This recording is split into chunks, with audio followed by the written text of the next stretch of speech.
जगदेव बाबू जो बिहार के लेनिन कहे जाते थे, उनकी जयंती पे उनको श्रद्धा सुमन अर्पित करके हम सभी आज यहाँ बैठे हुए हैं, क्योंकि वो भी शोषित वंचितों की आवाज़ थे। उसको आवाज़ और उनका हक अधिकार दिलाने का काम किया, उसकी लड़ाई को लड़ा।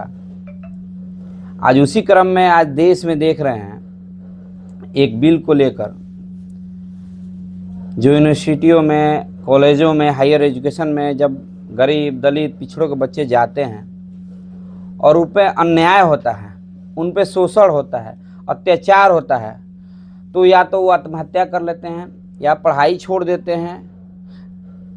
इस वजह से सुप्रीम कोर्ट के द्वारा ही ये कहा गया कि एक रिपोर्ट जो सर्वे आया, उसमें रिपोर्ट से सुप्रीम कोर्ट के द्वारा ही कहा गया कि भाई जो पहले से जो यूजीसी कानून लागू है उसमें आप संशोधन करके कुछ नया लाइए, क्योंकि 2019 से 24 के बीच में 118% छात्रों पे, जो दलित पिछड़े वर्ग से जो पढ़ने बच्चे जाते थे, उन पर उत्पीड़न बढ़ा है।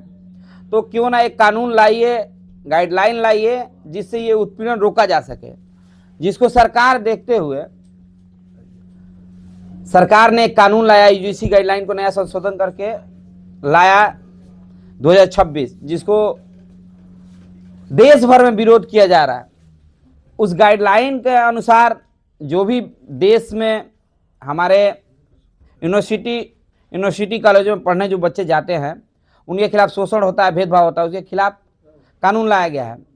तो उसको देश भर में कुछ लोगों ने, जिसको कहें कि सामंती मानसिकता के लोगों ने, विरोध करके सुप्रीम कोर्ट में ले जाकर उसको स्टे लगवाने का काम किया। तो आज हम सभी इकट्ठा हैं, बहुजन समाज, अन्य सारे पार्टियों के लोग हैं, आप देख सकते हैं, आरजेडी से हैं, माले से हैं, भाजपा से हैं, लोजपा से हैं, सारे लोग, जदयू से हैं, अन्य भी जो सामाजिक समानता को रखने मानने वाले लोग हैं, समाज में समानता का अधिकार चाहते हैं, वो सारे लोग आज बैठे हुए हैं। और वो लोग चाहते हैं कि ये यूजीसी गाइडलाइन जो है वो लागू हो, ताकि किसी गरीब का बच्चा, पिछड़ा का बच्चा, दलित का बच्चा प्रताड़ित ना हो यूनिवर्सिटियों में, कॉलेजों में।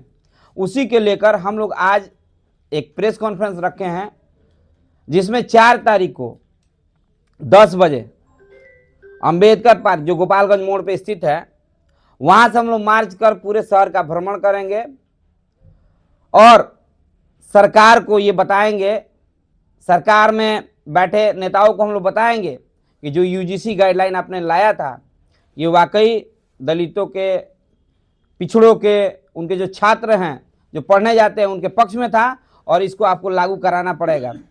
सुप्रीम कोर्ट में रोक लगा दिया गया है, आप चाहें तो संसद में कानून बना के उसको पास कर सकते हैं।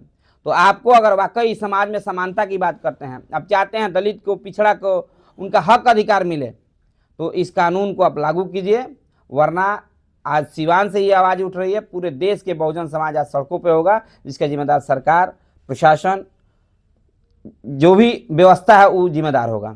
सवाल यहाँ ये उठता है कि जिस तरह से इसके अमेंडमेंट पे रोक लगा दिया गया है, तो रोक लगाने से पहले जब इसको लागू किया गया था, तो उस वक्त आप लोगों ने समर्थन क्यों नहीं किया? जब रोक लग गया उसके बाद आप लोग विरोध कर रहे हैं, आखिर कुछ देख करके ही तो कोर्ट ने इसके ऊपर स्टे लगाया है। देखिए, कोई भी कानून बनता है, उसका इम्प्लीमेंट होता है जब, तो जब तक उसका रिएक्शन नहीं हो, मान लीजिए कि लागू हुआ था, कोई विरोध नहीं करता, हम लोग को उसका पक्ष करने का क्या मतलब था?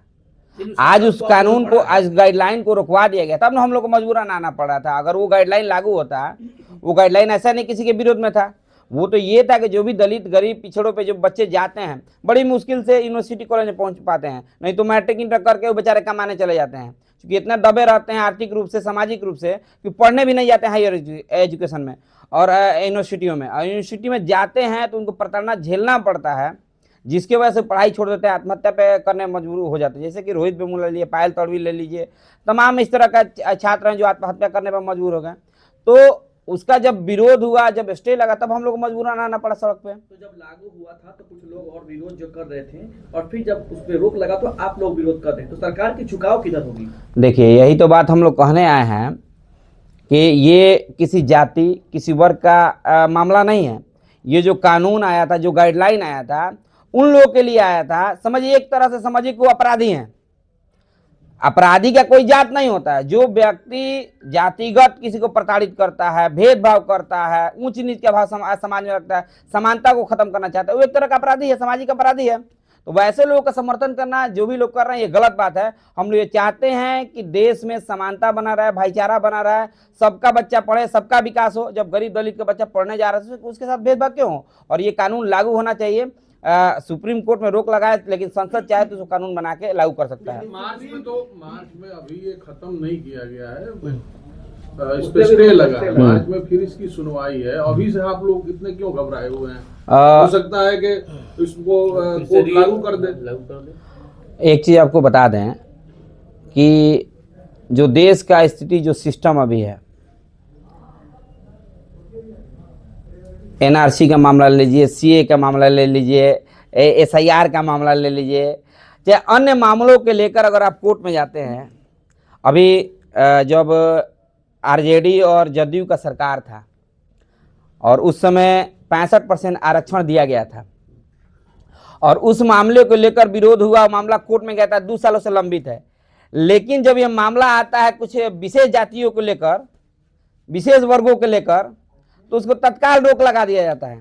जो यूजीसी गाइडलाइन है, 2-4 दिन में ही उसको स्टे लगा दिया जाता है।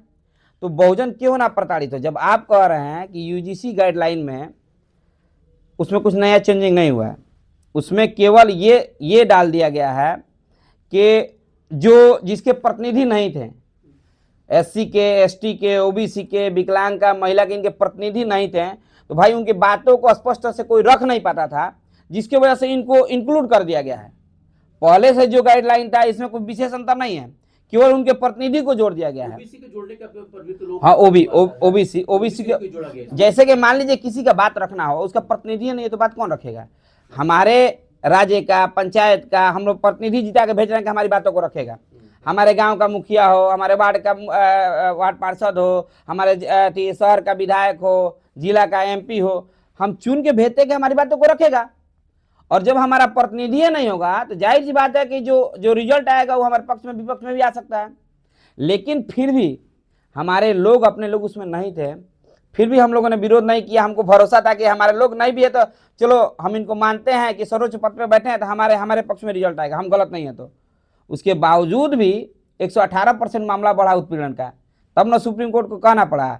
तो सुप्रीम कोर्ट में भी जो एक विशेष कॉलेजियस सिस्टम के माध्यम से जो लोग बैठे हैं, आज इस पे रोक लगाएं, कल हो सकता है इसको रद्द कर दें। तो हम लोग को ये आशंका है, ये डर है, इसलिए हम मजबूरन हम लोग को सड़कों पे आना पड़ा है। और आने वाले दिनों में अगर बहुजनों के पक्ष में नहीं आता है तो पूरे देश में ये स्थिति उत्पन्न होगी, सारे बहुजन सड़कों पे भरोसा है ना आप लोगों को?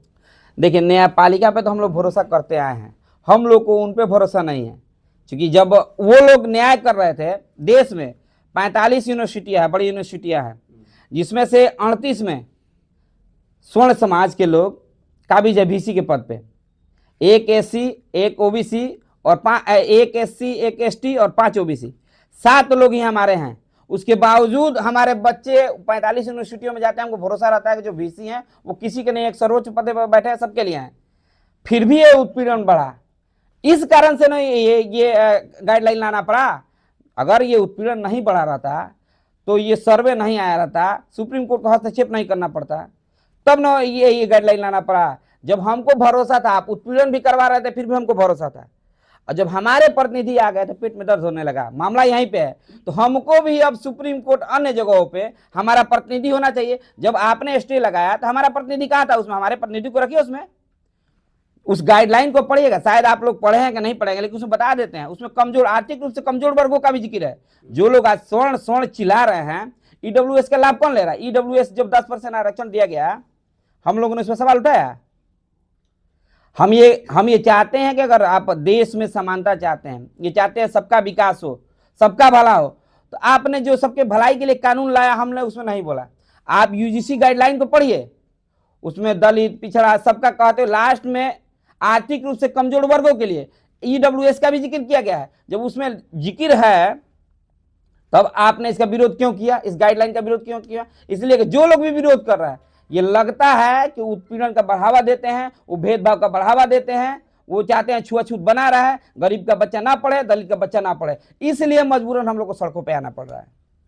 सुप्रीम कोर्ट के गाइडलाइंस के थ्रू ये पूरा जो है रेगुलेशन बना था, इसके बावजूद सुप्रीम कोर्ट ने उस पर रोक लगाया है। उसमें उसने गंभीर टिप्पणी की है कि ये भेदभावपूर्ण है और बहुत त्रुटियां हैं उसमें।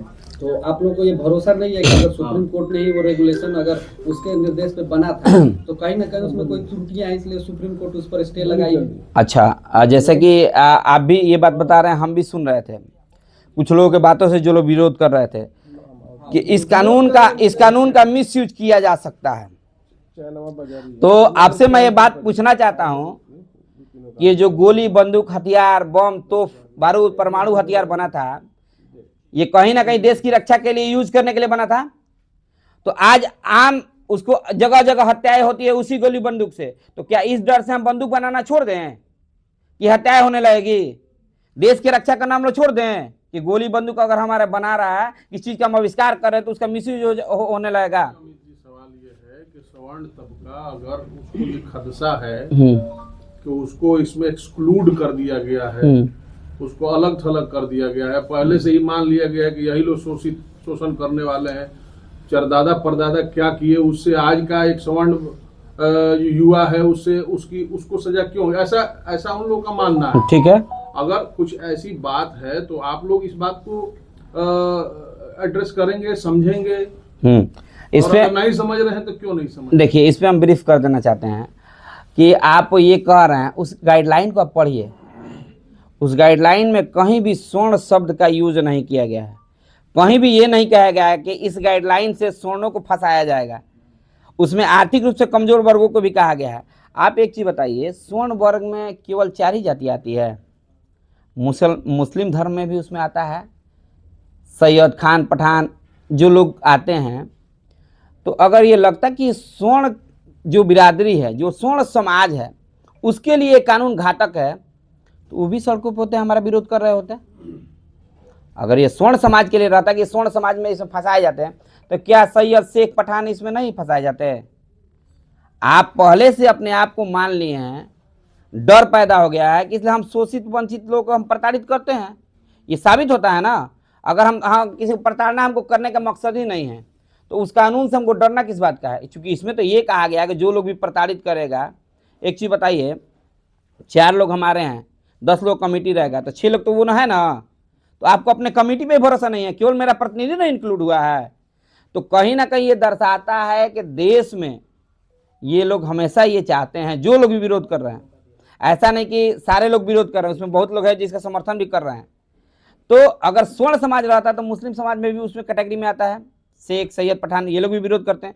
तो कहीं ना कहीं ये दर्शाता है कि जो लोग सामंती सोच के हैं, जो लोग प्रताड़ित करने वाले, समाज को दबाने वाले, दलित पिछड़ों को चाहते हैं कि उन्नति न हो, वैसे लोग इस सड़क पर उतर के इसका विरोध कर रहे हैं। इसलिए मजबूरन हमारे सारे समाज को, हमारे नस्लों के लिए, हमारे समाज के लिए आज सभी लोग सड़कों पे उतरेंगे 4 तारीख को 10 बजे, ताकि आने वाले दिनों में सबका विकास हो, सबको समानता का अधिकार मिले, सबको हक अधिकार मिले, सबके बच्चे यूनिवर्सिटी में जाए, कॉलेज में जाए, किसी के साथ भेदभाव ना हो। बोले। देखिए, सबसे पहले आपके चैनल के माध्यम से मैं जनता जनार्दन को प्रणाम करता हूं। आज जगदेव बाबू की पुण्यतिथि पर उन्हें कोटि कोटि प्रणाम करता हूं। जगदेव बाबू अपने जीवन को समर्पित कर दिए हम सब बहुजनों के लिए। उन्होंने एक नारा दिया था, 100 में 90 शोषित है, शोषितों ने ललकारा है, धन, धरती और राजपाट में 90 भाग हमारा है।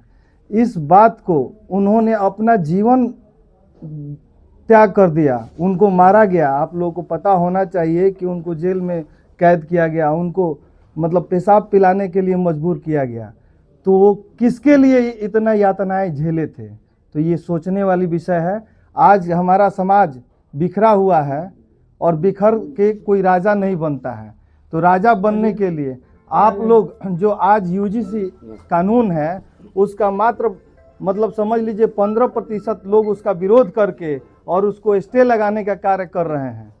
तो स्टे लगाने में वो सफल हो जा रहे हैं। और क्या वजह है कि हम सभी 85% होने पर भी अपने जगदेव बाबू की त्याग बलिदान को परिपूर्ण नहीं कर पा रहे हैं। उनके जीवन को जो मृत उन्होंने हुए हम लोगों के लिए, उनको सार्थक नहीं कर पा रहे हैं। ये क्वेश्चन अराइज होता है और मुझे तो लग रहा है कि ये बहुजनों को भ्रमित करने का जाल बुना जा रहा है। इसलिए हम सबको एकजुट होना पड़ेगा और जो भी लोग हैं उनसे लड़ने के लिए तैयार रहिए। वो 15% होके हम लोग को यूजीसी एक्ट को स्टे लगाने का कार्य कर रहे हैं, तो हम सबको भी सड़क पे आना चाहिए। यूजीसी में जो सुप्रीम कोर्ट ने रोक लगाया है उसके लिए है, तो हम लोगों की बस इतनी ही सी मांग है कि यूजीसी जो कोर्ट ने रोक लगाया है अस्थायी रूप से, हम लोग चाहते हैं कि सरकार इस पे कानून लाकर इसको पारित करे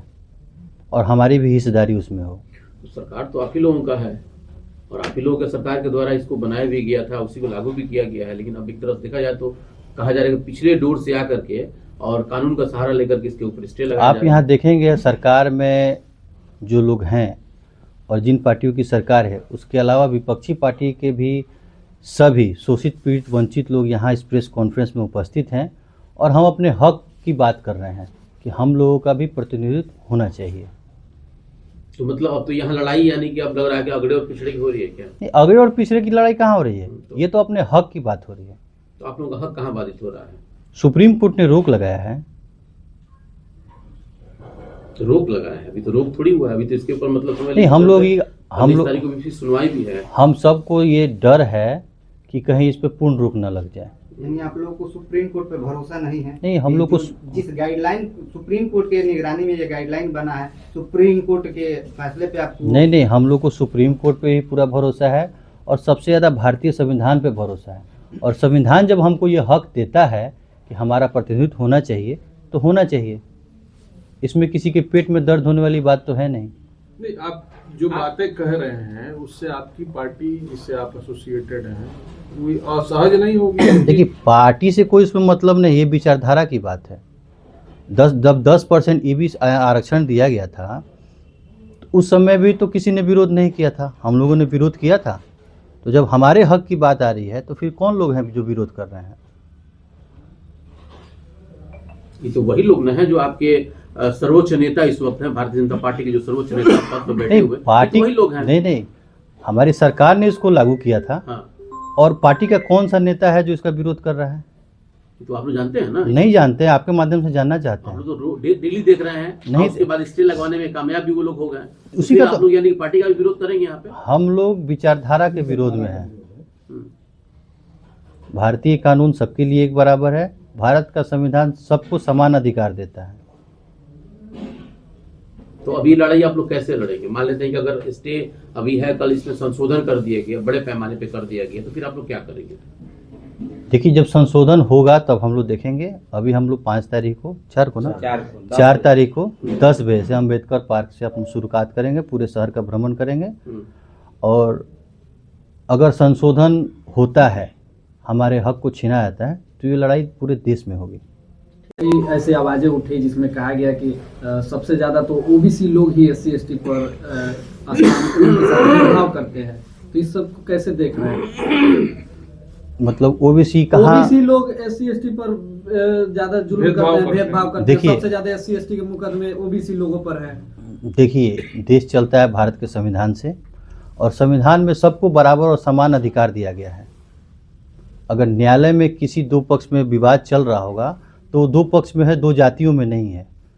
और हम आपसे भी निवेदन करेंगे कि 2 पक्ष की लड़ाई को जातीय उन्माद में मत बांटा कीजिए। लेकिन अब तो आप ही लोग इसको जातीय रंग दे रहे हैं। जातीय रंग तो नहीं दे रहे हैं। नेता है, अच्छा, इसमें किस जात के लोग नहीं है? आप लोग चूंकि ये पहला प्रेस कॉन्फ्रेंस हो रहा है कि जो कि आप लोग मतलब यहाँ पार्टी को कौन कर दिए, 0 हो गई है पार्टी, सभी लोग एक शर्त के नीचे आए हुए हैं। तो लेकिन मतलब सवाल है कि कई वीडियोस आ रहे हैं जिसमें आप ही लोग के नेता कह रहे हैं कि हम लोग स्वर्ण जाति से हैं, हमारा अधिकार था, हम लोग देश पे मतलब राज किया और राज करेंगे। इस तरह तो आप ही लोग ने कह रहे हैं। मैं आपसे एक बात मैं आपको ये मतलब स्पष्ट बताना चाहता हूँ कि देश पे राज भारत के संविधान का है और देश संविधान से चलेगा, चाहे कार्यपालिका हो या न्यायपालिका हो, सब संविधान के अंदर। लोगों को क्या कहेगा आप लोग जो इस तरह के वीडियो बनाकर वायरल कर रहे हैं, जो नेता लोग हैं, जो बड़े पद पर बैठे हुए, उन लोगों के लिए क्या कहेगा? मुझे तो नहीं लगता किसी बड़े पद पर बैठा हुआ कोई नेता ऐसी छोटी बात कर सकता है। अगर छोटी बात करता हो तो समय आने पे वो भी होगा। भारतीय जनता पार्टी के जो बड़े नेता हैं, नेशनल लेवल के नेता हैं, उनको मुखर होकर के सुना जा रहा है, वो लोग इसका विरोध कर रहे हैं, इसको इस बिल का। अच्छा, वो लोग देखिए, जब वो लोग इस बिल का विरोध कर रहे हैं तो जब 10% उनको आरक्षण दिया गया था, 10% आबादी होने के बावजूद, मतलब 100% उनका आरक्षण हो गया। हमने तो विरोध नहीं किया। तो एक टकराव वाली स्थिति दिख रही नहीं है, नहीं, कोई विचारधाराओं की कोई टकराव। या विचारधारा की। Within the party, देखिए, भाजपा में ही जब से इस धरती की उत्पत्ति हुई है, दो विचारधारा या अनेक विचारधारा हो सकती है। ये देश जब आज़ाद हुआ तो कई टुकड़ों में हुआ, किसी न किसी ने तो इसको संजोने और बगीचा बनाने का काम किया। जब एक बगीचा देखिएगा, उसमें सब तरह के फल फूल पौधे के होते हैं, कुछ फूलें भी होती हैं, कुछ फल भी होते हैं, जो समय के साथ खिलते फूलते फलते रहते हैं। उसी तरह ये देश है। और मैं आपसे भी निवेदन करूंगा, और जो लोग ऐसी बातें करते हैं उनको भी सोचना चाहिए कि देश की एकता अखंडता पे ऐसी कोई बात नहीं करनी चाहिए या कोई टिप्पणी नहीं करनी चाहिए जिससे देश विभाजित हो सके। सुप्रीम कोर्ट ने एक टिप्पणी किया है कि हम लोग, क्या लग रहा है कि हम लोग 70 साल पीछे जा रहे हैं, फिर से हम लोग जाति विहीन समाज की ओर नहीं, जातिवाद की ओर बढ़ रहे हैं। मैं तो सरकार से, आप लोग के माध्यम से क्या भैया, ये जाति ही खत्म कर दी जाए, सब लोग एक समान हो जाए, विवाद ही नहीं रहेगा कोई। तो कहीं ना कहीं ये जातियां तो हमारे बाप दादा ने बनाई नहीं, ये खत्म हो जाएगा तो कोई विवाद ही नहीं रहेगा। कैसे जाति खत्म हो? सुप्रीम कोर्ट एक स्टे ला देगी, जाति प्रमाण पत्र नहीं बनेगा, खत्म हो गया। आपको लगता है कि सुप्रीम कोर्ट या न्यायालय की तरफ से इस तरह के कोई कदम उठाया जाए कि जाति नहीं, प्रमाण मैं- निर्गत ही ना किया जाए? मुझे जाति ऐसा लगता व्यवस्था खत्म हो मुझे जाएगी। ऐसा लगता है कि लोकतंत्र के चौथे स्तंभ आप लोग जब इस मुद्दे को उठाएंगे तो हो सकता है देश में कुछ भी हो सकता है, क्योंकि देश चलता है संविधान से। तो केवल जाति प्रमाण पत्र वोट देने से जाति खत्म हो जाएगी? जब जाति आधारित कोई काम ही नहीं होगा तो खत्म हो जाएगा। समानता कैसे आएगी? बीजेपी के एक नेता कह रहे थे कि टाइटल भी हटा देना चाहिए। तो कह रहे होंगे, मुझे उसकी कोई जानकारी नहीं है। फ्रेंड्स हो रहा है, हालांकि कई सवाल इसमें भी बाकी हैं। बताया जरा, पहले बता दें कि क्या हम लोग आज सभी विभिन्न राजनीतिक दल के लोग आज हनी वर्मा जी के यहाँ भारत के लैलीन शोषितों वंचितों के आवाज़ जगदेव प्रसाद जी के पुण्य जयंती पर, आज जयंती के शुभ अवसर पर एकत्रित हुए हैं। आज हम लोग शपथ लेते हैं कि जगदेव बाबू जो बिहार में शोषित वंचितों गरीबों बहुजनों का आवाज़ बनकर उन्होंने जो संकल्प ले करके इस बिहार में गरीबों की आवाज़ को उठाने का काम किया, शिक्षा के हो शोषण के खिलाफ लड़ने का काम किया, आज हम सभी लोग जुट करके आज संकल्प लेते हैं कि बहुजनों के हित की लड़ाई के लिए भी हम लोग उनके बताए हुए रास्ते पर चलेंगे, उनके आदर्शों पर चलने का काम करेंगे। जो यूजीसी कानून की बात हो रही है, कई तरह की बात है, उसमें क्या आपका विचार है? यूजीसी कानून की जो बात है, ये पूरे जो यूजीसी कमेटी जो बना है उसमें ऐसा नहीं है, जितना ये बाहर बना करके बातों को भ्रम फैलाया जा रहा है, जातिवाद के बना, ये स्वर्ण बनाम बहुजन की बनाया जा रहा है, जबकि ये कानून के भारत सरकार ने कमेटी बनाया, माननीय प्रधानमंत्री मोदी जी के नेतृत्व में जो भी कमेटी बना उसमें स्वर्ण समाज के भी लोग हैं। जब उसमें स्वर्ण समाज के लोग भी हैं तो उनको कहीं ना कहीं लगा कि बहुजनों को प्रताड़ित किया जा रहा, तो जब प्रताड़ित करने का काम किया जा रहा तो उस कमेटी में सभी लोग शामिल हुए। और ऐसा नहीं है कि सिर्फ उसमें उस कमेटी में ओबीसी और दलित है, स्वर्ण समाज के जो चाहे बासरी स्वराज हो या जितने भी लोग हैं, सभी स्वर्ण समाज के लोगों ने शामिल होकर के इस कमेटी को बनाया है और इसे लागू करने का काम किया है, तो उसको लागू होना चाहिए था।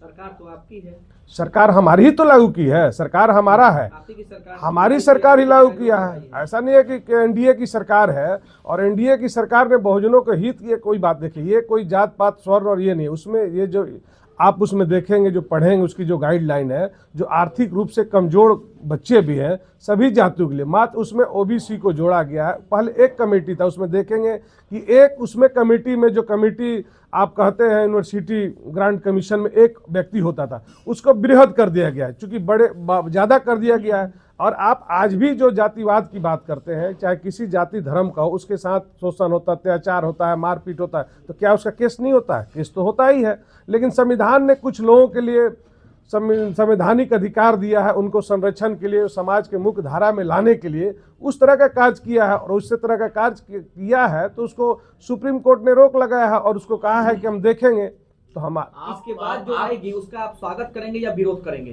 कैसे विरोध, स्वागत विरोध के क्या, जो कानून अब जो कानून होगा उसका मान्य होगा। विरोध का जो भी कानून सुप्रीम, अभी सरकार ने तो लागू कर दिया, सुप्रीम कोर्ट आज कहाँ, अच्छी एक चीज बताइए, कोलोजियम सिस्टम, ये बात बताइए, सभी लोग विरोध कर रहे हैं, सवर्ण हो चाहे कोई भी मुद्दा को लेकर के बात, कोलोजियम सिस्टम, ये सारे दुनिया का नौकरी, पूरे विश्व में परीक्षा मेरिट पर उसको नौकरी IAS IPS बनाना हो, फॉरेस्ट डिपार्टमेंट में जाना हो, हेल्थ डिपार्टमेंट जाना हो, रेवेन्यू में जाना हो, इंजीनियरिंग सर्विस, सब जगह ये कौन सा, जब सुप्रीम कोर्ट कोलेजियम सिस्टम को क्यों नहीं मानता है? भारत सरकार, भारत के संसद ने कहा कि नहीं, यहाँ भी जो भेदभावपूर्ण नीति है उस नीति को दूर किया जाए और यहाँ से मेरिट से जो बच्चे आएंगे उसको भी जज बनेंगे। ये 256 पर आपको बता दें कि मात्र पूरे भारत में, ये भी नहीं कि स्वर्ण के गरीब भी उसमें जा रहे हैं, यही स्वर्ण को लगता है गरीब भी जा रहे हैं, वो भी गरीब के कोई, मात्र 256 परिवार पूरे भारत के हाई कोर्ट और सुप्रीम कोर्ट में 256 परिवार के लोग ही जज बनते हैं, चाहे वो चंद्रचूड़ के नाना बने हुए हो चाहे जो भी बने हुए हो। इसलिए इसको समानता जब लाना है, जब सभी जाति में समानता लाना है तो सब जगह देना है। कोलेजियम सिस्टम को भी आने वाला समय में एक क्रांति आएगा देश में। आप ठीक है, क्रांति आएगा कि कोलेजियम सिस्टम भी, न्यायालय भी वंचित नहीं, आप न्यायालय में जाएंगे तो SC ST के लोग बंद, आप जितने भी 20 साल से छोटे मोटे केस में बंद है और दूसरे जगह 10 दिन में बेल हो जाता है, जितने SC ST को, OBC के SC ST में जाइएगा आप, न्यायालय जेल भरा हुआ है। ऐसा नहीं चलेगा, देश में संविधान को मानना पड़ेगा और कानून में हर जाति और धर्म की समानता लाना। सवाल खड़ा हो रहा है पासवान जी कि आपके बड़े नेता यानी कि जो आपके सुप्रीमो है चिराग जी, ना तो इसके समर्थन में बयान उनका आया है और ना इसके सपोज में आया है, और ना आपके जीतन राम मांझी जी का आ रहा है, जो कि आप लोग गठबंधन में है। तो क्या वजह है कि आप लोग की रणनीति इसमें कुछ है या कहीं ना कहीं आप लोग जो कि मौन समर्थन दे रहे हैं? नहीं, ना कोई मौन समर्थन है, ना कोई दूसरी प्रकार का समर्थन है। देखिए, NDA में चिराग जी भी है, जीतन राम मांझी जी भी है, नीतीश कुमार जी भी है, उपेंद्र कुशवाहा जी है और नरेंद्र मोदी जी है। जब कोई संसद में बिल लाया जाता है या संसद कैबिनेट कोई चीज़ को मंजूरी देता है तो उसमें सरकार की सहमति रहता है। उसमें सहमति हमारे सभी NDA का था, लेकिन न्यायालय सुप्रियर होता है। न्यायालय सुप्रीम कोर्ट हो या हाई कोर्ट हो, सबको मानना है और सरकार की भी संवैधानिक है कि कोर्ट को मान के चलना है। अब उसमें कोर्ट का जो डिसीजन होगा वो तो सरकार में, सरकार तो अपना काम कर दिया, NDA ने काम किया है, तो जो न्यायालय का मामला होगा उसमें फिर न्यायालय का हमारे नेता प्रतिक्रिया देंगे। अभी तो न्यायालय ने समीक्षा करने के लिए बात कही है मार्च में। आप क्या मानते हैं, UGC एक्ट लागू होना चाहिए? UGC एक्ट जो है, जो भी UGC एक्ट को बृहद कोई देखा नहीं गया, इसको सिर्फ ये बना दिया गया, 1-2 धारा की लड़ाई को दे दिया गया है। और UGC जो एक्ट है, यूनिवर्सिटी ग्रांट कमीशन, ये हर आप जो देखेंगे यहाँ पर कहीं ना कहीं औचित्य लगा होगा। उस कमेटी, ऐसा थोड़े एक दिन में कमेटी बन गया है, कोई भी चीज कमेटी को सरकार ने डिसीजन लिया तो उसका जो किया, आपको व्यक्तिगत क्या लगता है, ये लागू होना चाहिए? एकदम UGC को लागू होना चाहिए। मान लीजिए सभी कानून को लागू, EWS लागू हुआ तो UGC लागू क्यों नहीं होगा? आप लोग इस बिल, ये जो रेगुलेशन आया हुआ है UGC का, इसको लागू करवाना चाहते हैं। कई बहुजन नेता हैं, उनका कहना है कि ये जो रेगुलेशन था इसमें भी त्रुटियां थी, बहुत कमजोर था, अभी भी इसमें बहुत सारी खामियां थी, उनको और मजबूत करने की त्रुटि अगर कहीं है तो कोर्ट ने त्रुटि को ही पूर्ण करने के लिए दिया ना। अगर त्रुटि है उसमें कमेटी है, देखिए कोई भी चीज एक दिन में नहीं होता, इसकी कमेटी बनाएगा। उनका कहना है कि बहुजनों के खिलाफ उनको पूरा संरक्षण नहीं दे रहा है, अभी भी उसमें कमियां हैं। जो रेगुलेशन आया था उस रेगुलेशन में अभी भी दलित, पिछड़े, OBC बच्चों को वहाँ कॉलेजों में, यूनिवर्सिटीज में पूरी तरीके से वो संरक्षित नहीं कर पाएगा जिस तरीके से 2012 का अधिनियम जो था वो नाकाफी था पहले से ही। लेकिन 26 वाला भी आया है तो इसमें नहीं, तो उसमें अगर हमारे, देखिए हम लोग जो कमेटी के लोग कह रहे हैं कि त्रुटि है तो उसको सुधार होना चाहिए। कोई भी त्रुटि अगर होता है, कोई भी डिसीजन होता है, फिर उसको जैसे सिंगल बेंच कोई सुप्रीम कोर्ट, हाई कोर्ट का लेता है, उसमें कोई उससे नहीं डिसीजन हो पाता तो डबल बेंच में जाता है, 4th बेंच में, 5th बेंच में जाता है। तो अगर सरकार को या न्यायालय को, न्यायपालिका को, लोगों को रखता है कि नहीं इसमें त्रुटि है तो सुधार होना चाहिए। क्या कुछ कार्यक्रम है? 4 तारीख को नहीं, आज जो कार्यक्रम था, जगदेव बाबू की जयंती थी, उनको हम नमन करते हैं। उनके मार्गदर्शन में जो काम दलित, पिछड़े, अति पिछड़े के सम्मान के लिए जो लड़ाई लड़े थे, वैसे व्यक्ति को के विचारधारा को आगे बढ़ाना है। उन्हीं के विचारधारा को आगे बढ़ाने के लिए एक तरह का एक press conference UGC bill pay चर्चा और 4 तारीख को भारी संख्या में पिछड़े, अति पिछड़े, दलित वर्ग के छात्र और जो समाज को आगे बढ़ाने वाले व्यक्ति हैं, वो एक तरह का यूजीसी के समर्थन में हम लोग एक रैली निकालेंगे। ठीक है, आप जिस पार्टी से एसोसिएटेड हैं उसी पार्टी के जो सिवान की अगर बात करें, बड़े नेता खुलकर इस एक्ट का विरोध कर रहे हैं और वो कह रहे हैं कि इस पर रोक लगना चाहिए और रोक लगा है तो अच्छा हुआ है। हम आपसे जानना चाहते हैं कि बड़े नेता कौन होते हैं। यहाँ देश के प्रधानमंत्री नरेंद्र मोदी हैं, उन्होंने ये बिल का समर्थन किया है। आज छोटे मोटे नेता की बात करते हैं आप।